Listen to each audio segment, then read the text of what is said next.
heilige wat op 10 Februarie herdenk word, is Sint Scholastica, 'n getuie van geloof en gebed.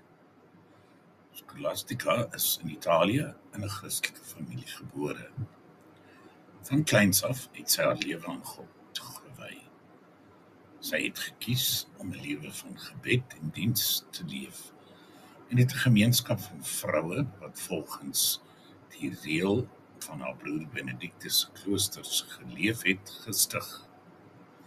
En daarom word sy as die eerste Benediktynse non beskou.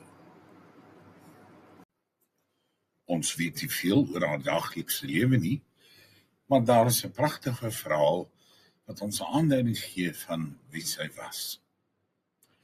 Elke jaar het sy en haar broer Benedictus mekaar naby Monte Cassino ontmoet. Miskien was dit halverweg tussen hulle onderskeie kloosters. Ons weet nie. Die verhaal vertel dat hulle dan 'n dag saam deurgebring het en gesels, gebid en mekaar se geloof versterk het. Dit was 'n eenvoudige maar 'n heilige tradisie tussen die twee sibbe. Ten tye van een van hierdie ontmoetings het Scholastica geweet dat haar einde naby is. Sy het vir Benedictus gevra om die nag te vertoef, om tyd saam te kan spandeer. Hy het natuurlik nee gesê, omdat hy nie die kloosterreëls wou verbreek nie. Scholastica het toe tot God gebid. Skielik het 'n storm losgebars, so sterk dat Benedictus eenvoudig nie kon teruggaan na sy klooster toe nie.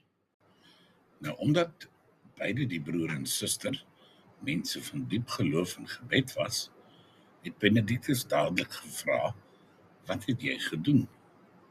En sy het klaarduidelik baie rustig geantwoord, "Ek het jou gevra, maar jy wou nie luister nie. Toe vra ek my God, en hy het."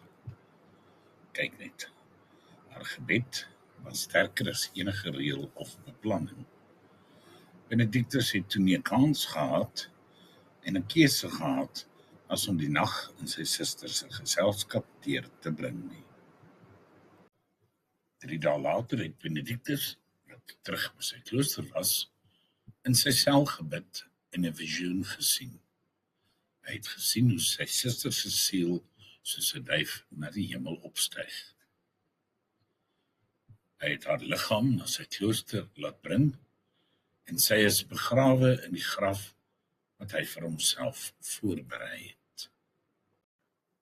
Sint Scholastica se verhaal leer ons dat gebed kragtig is en dat God na 'n opregte hart luister.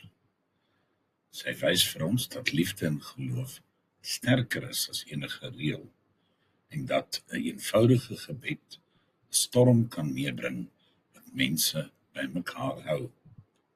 So, onthou, jou gebed maak saak en God verhoor die wat opreg van hart is.